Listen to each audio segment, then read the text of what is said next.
¿Cómo están? Un gusto de saludarlos. Muchas gracias por seguir en nuestra compañía, por seguir en este punto de encuentro, en este tercer punto de encuentro, con el rabino Sergio Berman, con el padre Ariel Álvarez Valdés. Estamos viendo la forma de analizar los textos sagrados, los textos bíblicos, desde la visión del judaísmo, desde la visión del cristianismo, desde la visión de la Iglesia Católica, por supuesto. Y hoy tenemos un tema para este punto de encuentro realmente muy lindo, muy interesante, porque si ustedes se acuerdan, no hace mucho tiempo, hará un año aproximadamente, se publicó en los diarios que se habían encontrado restos del arca que construyó Noé para salvarse del diluvio universal. Se prometieron pruebas de carácter científico, cosa que hasta hoy lamentablemente no han aparecido. Bueno, hoy queríamos, con el rabino Berman, con el padre Ariel, analizar y ver las visiones que el judaísmo o el cristianismo tienen de este pasaje bíblico del Antiguo Testamento. El arca de Noé y el diluvio universal. Rabino, ¿cómo le va? Un gusto de seguir compartiendo con usted este espacio. Un gusto es mío de poder compartirlo con Ariel y contigo. Muchas gracias. Ariel, un gusto, gracias, como siempre. Gracias. Bienvenido a este punto de encuentro. Igualmente. Rabino, ¿cómo se mira desde el judaísmo esto del arca de Noé y del diluvio universal? Bueno, desde una mirada, comenzando con tu preocupación de lo que se anunció y se encontró y no se documentó, yo creo que lo podríamos omitir, porque tratar de encontrar materialmente las evidencias de un relato que tiene toda la potencia simbólica y respetando por supuesto a aquel que quiere pensar en la literalidad del texto, poder compartir con él, pero trascenderlo, en que el texto bíblico habla de Noé, que era un justo para su generación, y que tenía que ver justamente con la vocación de un hombre que escuchó la voz de Dios y realizó en esa vocación un proyecto en construcción con un sentido trascendente, cuando sus vecinos, obviamente, miraban el absurdo de su proposición. Independientemente de la envergadura de la construcción y la evidencia si lo logró, lo importante es aprender de Noé, que por eso se llama justo, por la coherencia en su acción, de no esperar la aprobación de sus vecinos, sino necesariamente hacer aquello que era su vocación de sentido. Por supuesto que el plan de Noé tiene vigencia y relevancia para nosotros también cuando comienza a llover y el diluvio viene. Y por eso creo que el énfasis no está tanto en el arca de Noé, sino en el diluvio que siempre viene.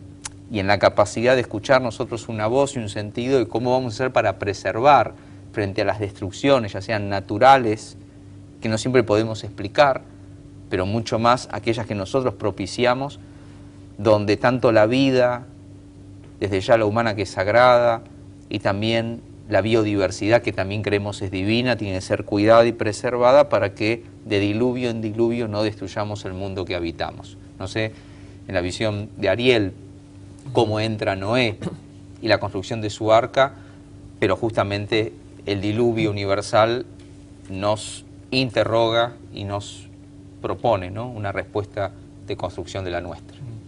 Yo, escuchando lo que vos decías del diario de la noticia, la primera vez que alguien da testimonio de haber encontrado restos del arca de Noé es un monje del siglo VII llamado San Jacobo, que vivía como ermitaño cerca de la ladera del monte Ararat, donde la tradición bíblica ubica la bajada de las aguas y del arca, ¿no?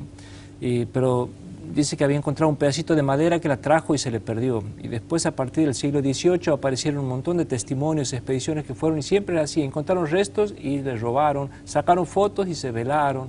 Y hasta el día de hoy sigue habiendo expediciones que van.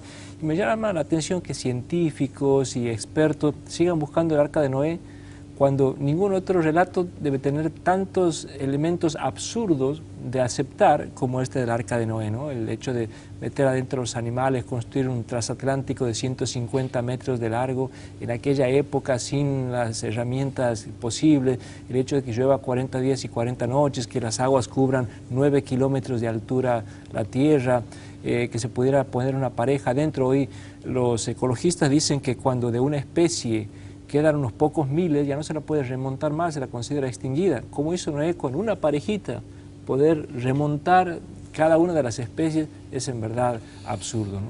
Y efectivamente, como vos decías, el texto no pretende contarnos un episodio histórico que ocurrió en los albores de la humanidad, sino dejarnos este mensaje, lo peligroso que es cuando una sociedad se descompone porque nos traga un diluvio.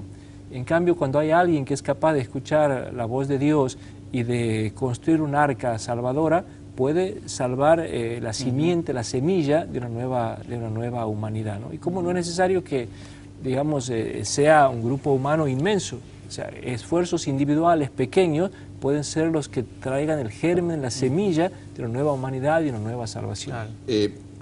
Yo veo que cada vez me necesitan menos en este programa porque se preguntan y se dan la palabra. Me encanta que sea así, por supuesto, pero déjenme preguntar algo.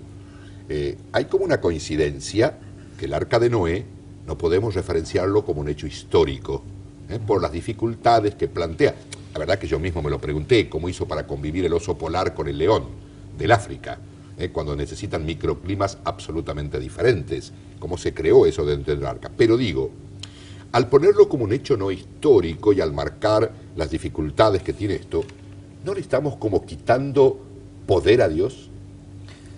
No, yo personalmente... Es como decir, no. ¿Ni Dios puede hacer eso? Claro, no, sí, pero el relato no dice que Dios hizo un arca, sino que Dios le pide a un hombre que la haga.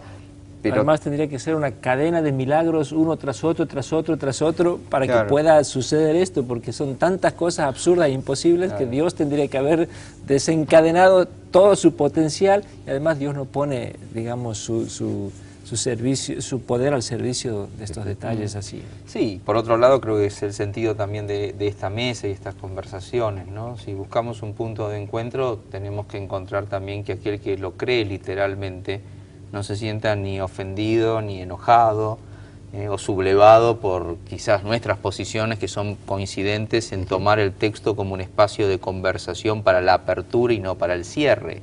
Correcto. Si yo respetaría perfectamente que alguien haga todos los intentos para demostrar cómo Noé sí pudo construirlo y sí, como vos planteás, los animales que no entrarían, entran, y tenemos literatura, intentos infinitos de quienes pasan el código bíblico por una computadora para demostrarnos que todo cierra y que todo es perfecto y buscan evidencias y que la Biblia... Respetamos a los que hacen excursiones para buscar restos. No, pero está muy bien, digo, en ese punto creo que está muy bien, no porque tenemos que confrontar las posiciones, sino que tenemos que coexistir con diferentes posiciones.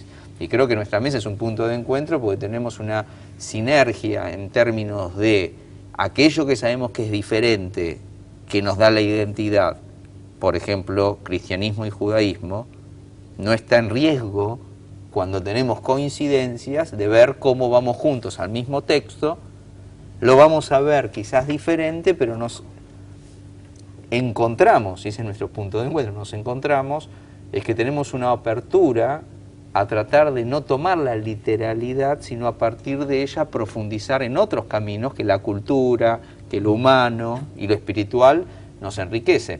Y aquí le quería preguntar a Ariel, porque siempre sobre este relato, que Noé empieza la construcción, nos queda un interrogante, ¿no?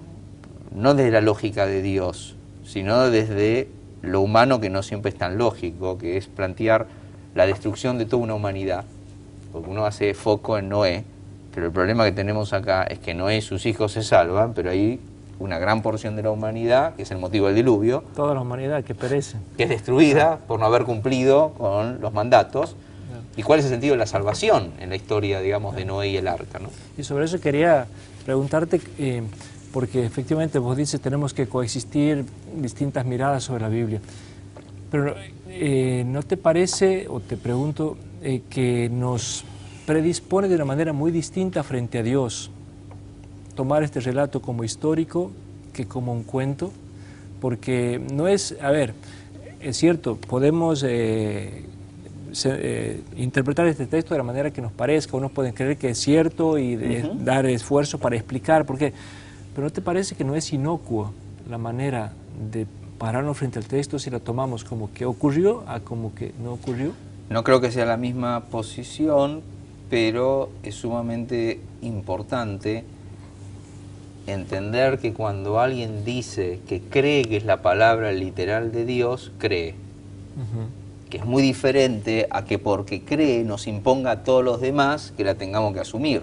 Entonces el problema, creo, en el punto no está tanto en que crea que sea literal, sino que a veces la gente confunde el fundamento de su creencia con un fundamentalismo que hay que imponérselo a todos. Y cuando vos le decís, mira, no creo que sea literal, dice, ah, no, si vos no crees que es literal, entonces estás profanando la Biblia, estás en contra de Dios, estás en contra de todo. Y bueno, yo pienso acá que tenemos un desafío por delante, que es plantearnos qué hacemos nosotros con el arca hoy. Porque, digamos, discutir a Noé es interesante, pensar el tema del diluvio también. Y en la literalidad yo creo que el que cree literal también está preocupado. Más allá de la discusión sobre el texto, sobre el sentido trascendente que el texto tiene. Una humanidad que todavía no fue salvada. Sí, no, porque yo decía, más allá de lo que hacemos después con el texto, porque a veces cuando uno explica que no existió Noé, la gente dice, pero ¿qué más da si existió o no existió? O sea, saquemos el mensaje sin ponernos a discutir si fue real o no fue real.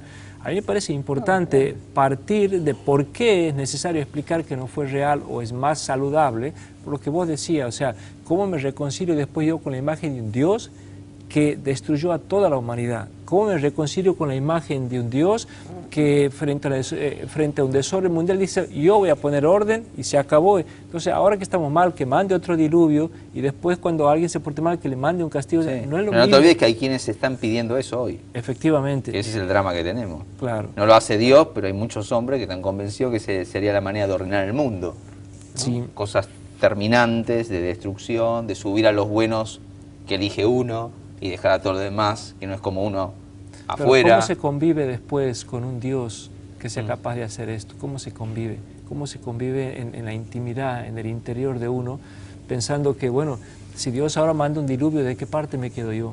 ¿Del lado de afuera del arca? ¿Del lado de adentro? ¿De dónde? Porque ¿quién puede decir, nosotros vamos a ser los salvados si Dios manda un diluvio hoy? O sea, es entrar a jugar adentro con un Dios, en verdad, desde mi manera de ver, tan monstruoso, que no le importa la vida humana y no da nuevas posibilidades de redención, que de alguna manera afecta la serenidad interior. Sí. A mí me preocupa igual siempre la posición más donde nos ponemos como hombres en términos de este intercambio hasta con Dios en el texto. El texto puede ser relato histórico, puede ser memoria, puede ser sola narración, puede ser leyenda y puede ser mito. Y como recurso es un texto. Pero bueno, ¿en qué lugar nos ponemos como humanos, ¿no? Sobre la idea de que el imperativo del llamado sigue abierto y sigue vigente. El arca tiene que ser construida, el diluvio puede volver a venir, siempre se nos desafía y creo que no tenemos todavía ese sinceramiento. Si no lo tenemos sobre el texto bíblico, imagínate si tenemos que construir un arca. Bueno, yo tengo que pedirles una pausa, como en todos los programas, y como en todos los programas también. Bueno, un poco hemos conocido en esta primera parte la visión sobre este texto bíblico. Me encantaría, como hacemos siempre, traerle este texto bíblico al hombre de hoy, al hombre del siglo XXI, para saber si tiene enseñanzas y si podemos llevar a la práctica esto que la Biblia nos enseña. Así que les pido una pausa muy breve, ya volvemos.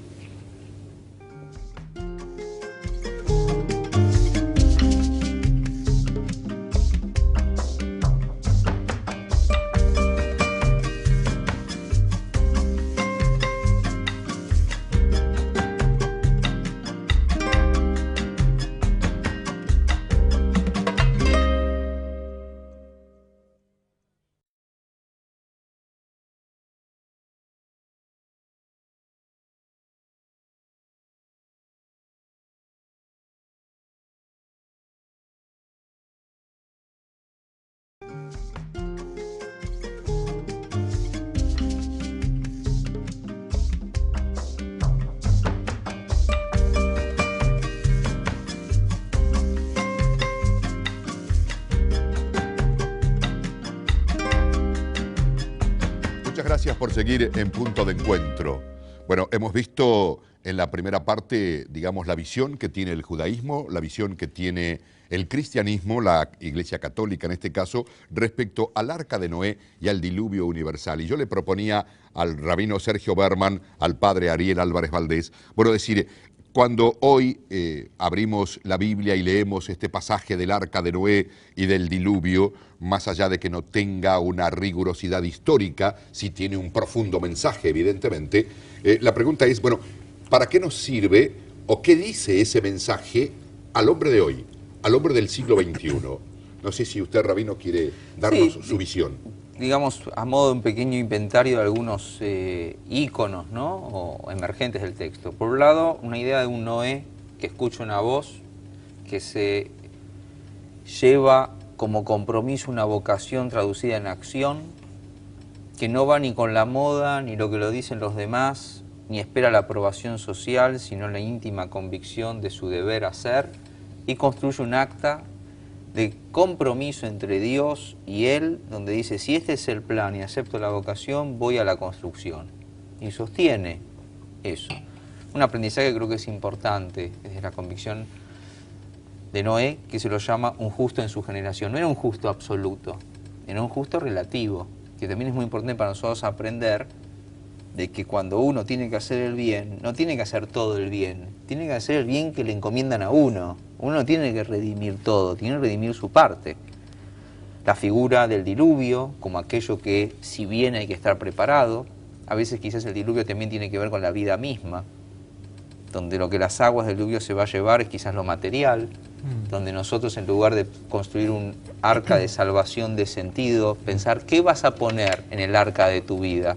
Porque si querés poner todo, además de que no va a entrar, el diluvio va a llegar y se lo va a llevar. Que es a veces lo que nosotros, aferrados a lo material, no reconocemos que vencidos los tiempos, antes de la eternidad, no nos vamos a llevar eso. Pero hay un arca de trascendencia, que es lo que vamos recogiendo a lo largo de la vida, para que el día que partamos, de lo nuestro igual quede. La idea del arco iris, que es un pacto, la señal de un pacto, porque Dios pacta con la humanidad en la nueva etapa. Los asumo y los reconozco en su naturaleza, pero hay leyes, hay un pacto, que a partir de ahora esos colores de diversidad en el arco marcan una nueva ley. Y me gustaría justamente escuchar ahora en Ariel cómo eso se conjuga, porque son todas conversaciones cotidianas, que pareciera que uno lee la Biblia, pero está leyendo a veces el diario. Así es. O está mirando el televisor, quejándose justamente de aquello que pasa ahí como si fuera un diluvio arrasador, y uno se debería interpelar qué no somos en lo que hacemos, sino solo en lo que vemos, ¿no? Sí, parece mentira que cuando uno lee estos textos esté leyendo relatos de hace 2500 años y la humanidad es la misma, o sea, con las mismas crisis, los mismos planteos. A mí me parece interesante lo que vos decías hace un rato, cómo el relato no pretende alertarnos, o mejor dicho, no pretende decirnos que hubo un episodio una vez, sino alertarnos de que el diluvio puede venir en cualquier momento. Es una realidad permanentemente amenazadora y depende de nuestro comportamiento. El diluvio dice que vino frente al caos del comportamiento social. O sea, el caos social no es algo inocuo, es algo que tiene sus consecuencias y que termina devorándonos a todos, ¿no?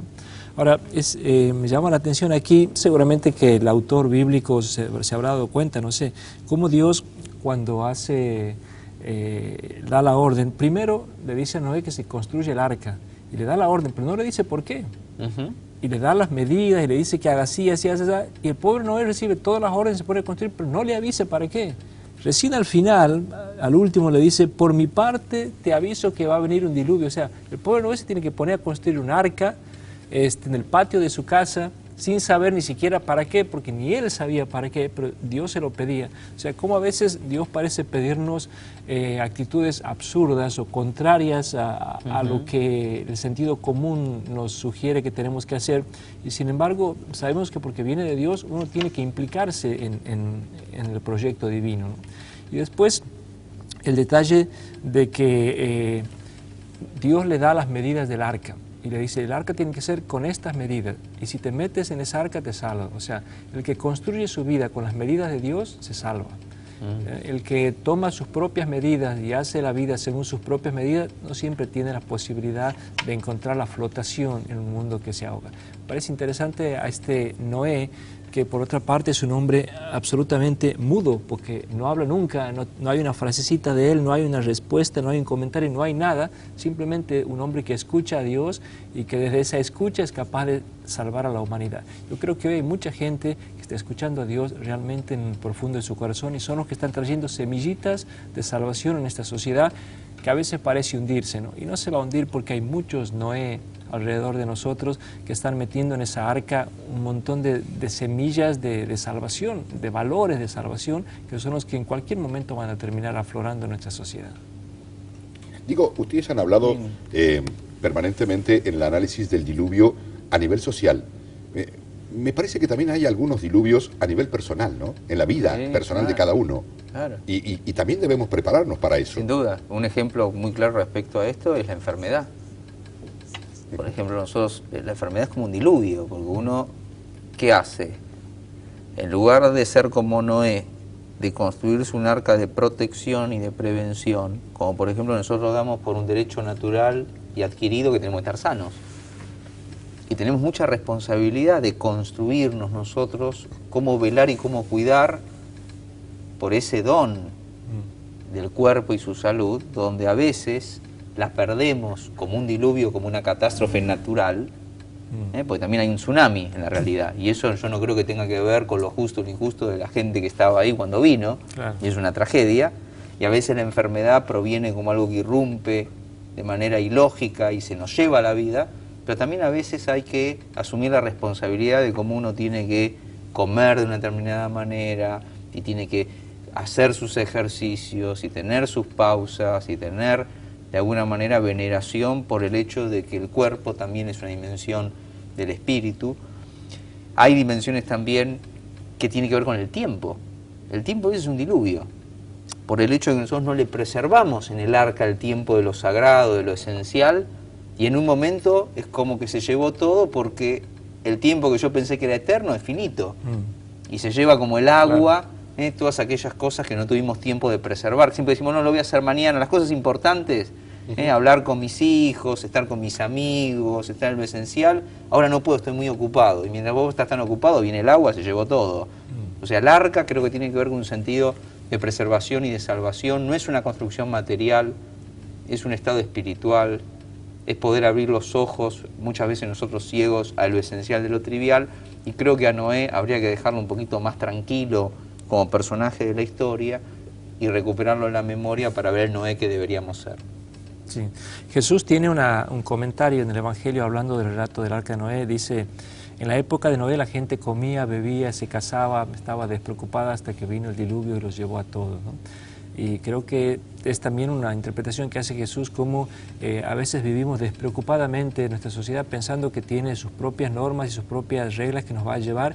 Y no, las reglas las ponemos nosotros en la medida en que asumimos con responsabilidad nuestra familia, nuestro cuerpo, nuestra vida, y a partir de nuestro propio aporte es como que nuestra vida y la sociedad va a salir adelante. Si dejamos, digamos, que fluyan las aguas se lleva todo, ¿no? Y en lo social, que es lo personal expandido como comunidad y sociedad y familia, la ley, las instituciones. Los argentinos deberíamos aprender el principio del arca, porque va a venir el diluvio. Es decir, si nosotros no construimos con la madera de todos los días las leyes, las instituciones, la república, el orden constitucional, en vez de esa idea de que el día que venga el diluvio, que es como vamos los argentinos, ¿verdad?, de crisis en crisis, y sálvese quien pueda, la manera de salvarnos entre todos y que todos tengan un lugar en el arca, a diferencia quizás de la historia de Noé, que todos entremos al arca significa transformar esto, en lugar de una tierra arrasada por el diluvio, en un orden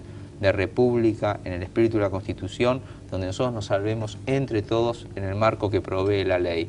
Entonces, como bien vos decías, hay que hacer para escuchar.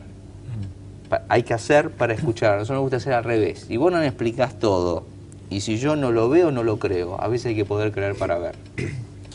Y en el orden personal, volviendo a lo que vos planteabas, cómo aplicarlo, creo que el cuerpo de uno es un arca. Nuestro físico y nuestro ser es un arca.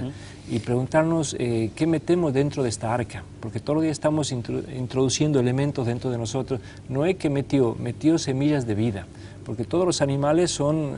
¿Por qué aparece una pareja de cada uno? Porque no hace falta más que una semillita para que aparezca la vida, por eso no mete muchos animales. Entonces, todo eran semillas de vida. A veces metemos semillas de muerte dentro de nosotros, y entonces un arca así, evidentemente, no es el arca de Dios. En la medida en que nosotros dentro de nuestra arca hagamos como Noé y podamos meter aquellos elementos que van a germinar después, que van a dar vida a nosotros en cuanto a valores, en cuanto a responsabilidades, en cuanto a leyes, en cuanto a actitudes solidarias, entonces está asegurada la sociedad del mañana. Bueno, estamos llegando al final de este punto de encuentro, de esta tercera entrega. Me gustaría 30 segundos como reflexión final de esto que hemos conversado. Proponernos no leer a Noé, sino leernos en Noé. Y no esperar que haya uno en nuestra sociedad, sino ser nosotros como socios de este proyecto trascendente, de que si inexorablemente los diluvios vienen, en lugar de quejarnos y lamentarnos, podamos humildemente cada uno disponer lo mejor de sí para construir un arca. Padre. Dice la Biblia que Noé tenía 600 años cuando empezó a construir el arca. Sabemos que es un número simbólico, pero en el fondo nos quiere decir no hay edad para decidirse a empezar a hacer las cosas bien. No sé la edad de la gente que nos está escuchando en este momento en el programa, pero sea la que sea, en cualquier momento es bueno para abrir los ojos y descubrir que de nosotros depende que no nos traguen las aguas y de que puedan ser mejor las cosas en mi familia, en mi propia vida, en mi salud y en la sociedad que nos rodea. Padre, muchas gracias. Gracias. Sergio, muchas gracias por acompañarnos. Gracias por la posibilidad. Señores, será hasta el próximo punto de encuentro. Muchas gracias.